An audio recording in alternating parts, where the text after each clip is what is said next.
My name is Sean Holmes. Welcome back to part two of my MCU Captain America that I think should start in 2005.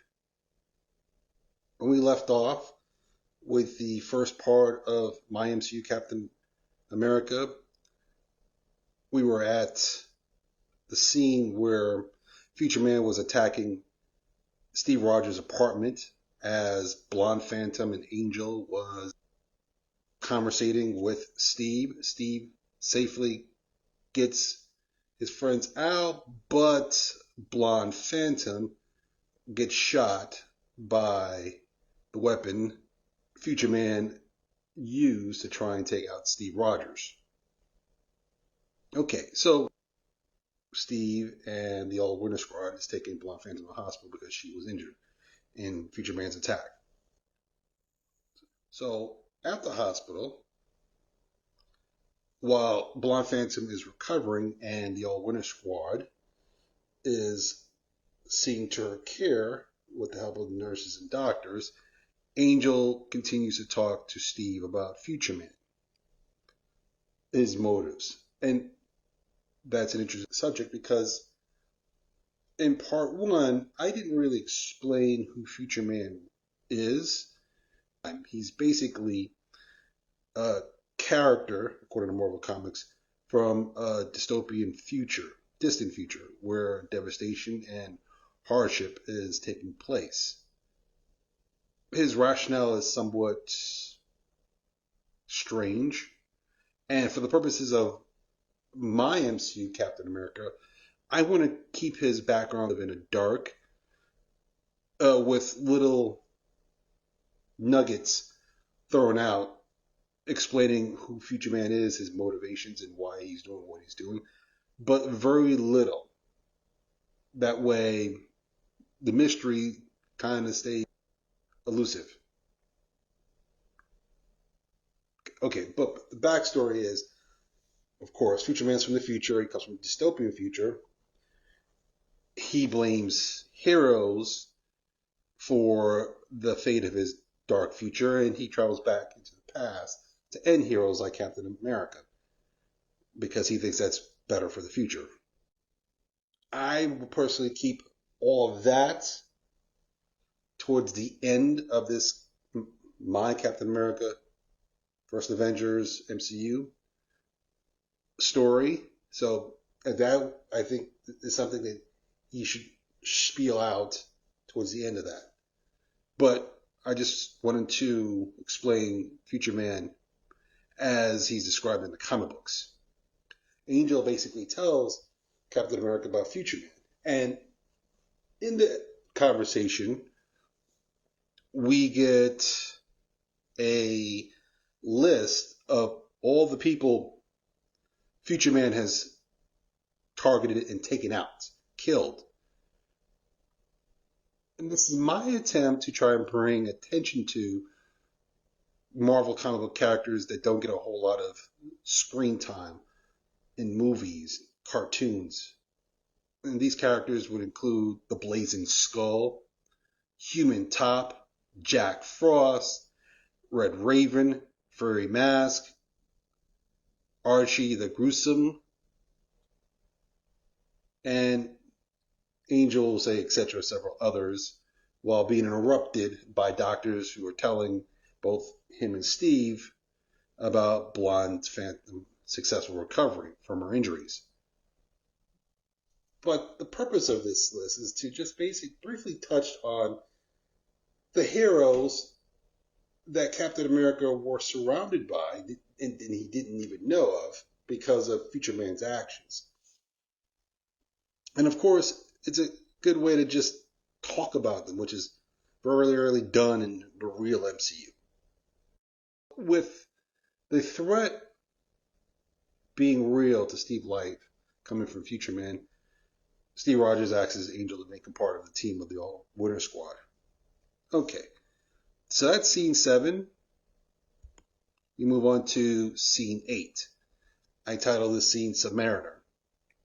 After Blonde Phantom heals up, Cap and the All Winter Squad travel to Murakami Bay. It's an ocean area in Europe. And the All Winter Squad's goal is to protect Future Man's new target. Angel has figured it out by piecing together some clues. So they go over to Murakami Bay to seek out Future Man's target. The scene shifts to a train ride where all the members of the All Winter Squad, including Steve Rogers, are riding as they discuss the target of Future Man, which is a guy named Mackenzie. A fanboy of the All Winter Squad who's been kind of pushed to the side because of his age sneaks on board this train from the rooftops while the train is in motion in an effort to join the All Winter Squad team. This character is referred to as Toro. Okay, so as the train ride ends and Toro sneaks on the team, introduces himself as Toro. The team meets up with European teammate Whistler, who will take them to Mackenzie's location because he's been keeping an eye on Mackenzie until the rest of the All Winter Squad could arrive. So Whistler takes the All Winter Squad to a cafe where Mackenzie works. And we move on to scene 9, Future Man attacks Mackenzie. At this point, nobody knows why Future Man is so interested in Mackenzie. But you're free to speculate. Okay, so we're at the cafe. The All Winter Squad is watching Mackenzie from afar. He's sweeping the floor as part of his job at this cafe. Okay. Future Man comes into the cafe. He spots Mackenzie and he fires a weapon at him. The weapon fires a strange kind of ray at Mackenzie's body. The purpose of the ray hitting Mackenzie's body is to extract water from his organisms. So it's a sort of heating object, in a sense. Unfortunately, the All Winter Squad weren't quick enough to stop him, but they were quick enough to try to engage with Future Man in a battle. A Death Lady, Future Man's partner, comes in, throws a flash grenade to protect Future Man so they could escape out the back door of the cafe. As they escape out the back door of the cafe, Dracula swoops down from the skies, picks them both up, both Future Man and Lady Death, and takes them into the air, safely away. So basically, Dracula, who's a character in Marvel Comics, has teamed up with Future Man and Death Lady. And since he knew they were in trouble, he took them away. So now we move on to scene 10. I title it, Who is Mackenzie? The first part of scene 10 is still in the cafe, attending to Mackenzie, who's on the floor in pain due to Future Man's assault. Seeing this, the All Winter Squad decides to move Mackenzie to a safe house at or near Canby Bay, Beachport. While Mackenzie's fighting for his life on the bed, and Blonde Phantom is attending to his health as best as she can, Steve Rogers wants some answers. And so he starts to ask Mackenzie, why is Future Man after him? As if, with the assumption that Mackenzie knows why Future Man is after him. The only response Mackenzie gives to Steve Rogers while he's aching in pain is, I don't remember who I am. Shocking everybody. So here we have a guy who was working at a cafe with no identity or memory about who he is or who he was before he started working in that cafe. Nor does he know why Future Man attacked him.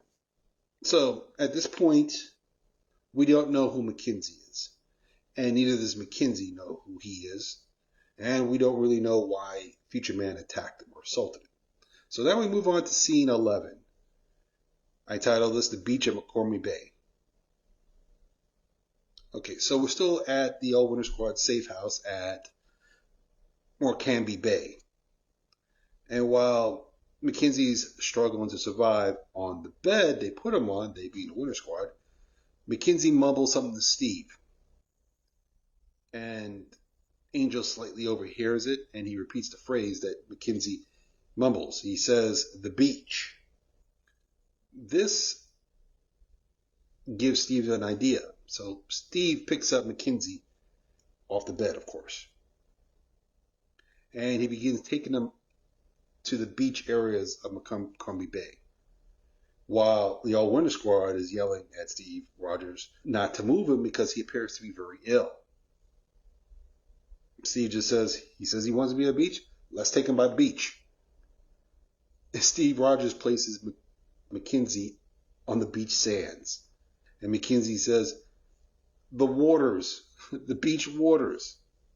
Steve Rogers is a bit baffled. He's not even sure what he's trying to say. Meanwhile, at that very moment, something happens. So now we move on to scene 12 and discover what happens at the beach at McCombie Bay, where Steve Rogers and Mackenzie is at. I title this Attack of the Vampires, led by Dracula. Dracula and his vampires, along with Future Man plus Death Lady, attack Steve with his sick friend on the beach of Canby Bay. Steve defends Mackenzie, who's still laying down on the beach in pain, while the squad arrives to do battle with the vampires, Future Man and Lady Death. As the battle commences between opposing forces, two other heroes join the battle. These other heroes are the Ancient One and Union Jack, both of Marvel Comics. The Ancient One has appeared frequently in the reality-based MCU and doesn't need much of an introduction. Union Jack, however, has not been introduced into the MCU, but has been a part of Marvel Comics for a long time. Together, they help the All Winter Squad fight off against the vampires. However, the All Winter Squad don't know these two people, the Ancient One and Union Jack, so they're a bit leery towards fighting alongside them. Although, at the same time, much appreciated because they could use their reinforcements.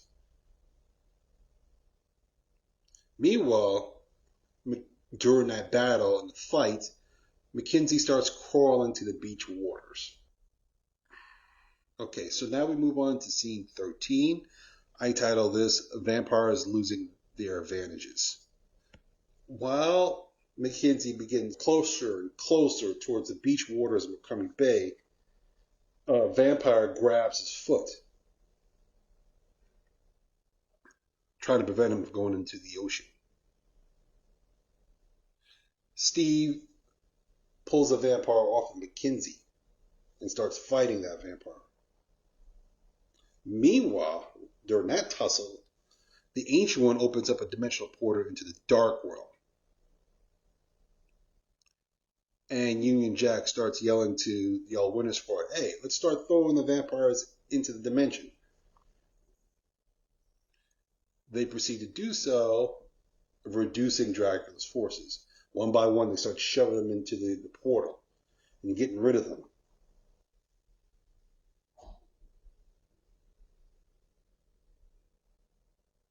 Meanwhile, Mackenzie dives into the ocean. Dracula is the last one, and they manage to put him in the portal while Future Man and Lady Death retreat. This ends scene 13.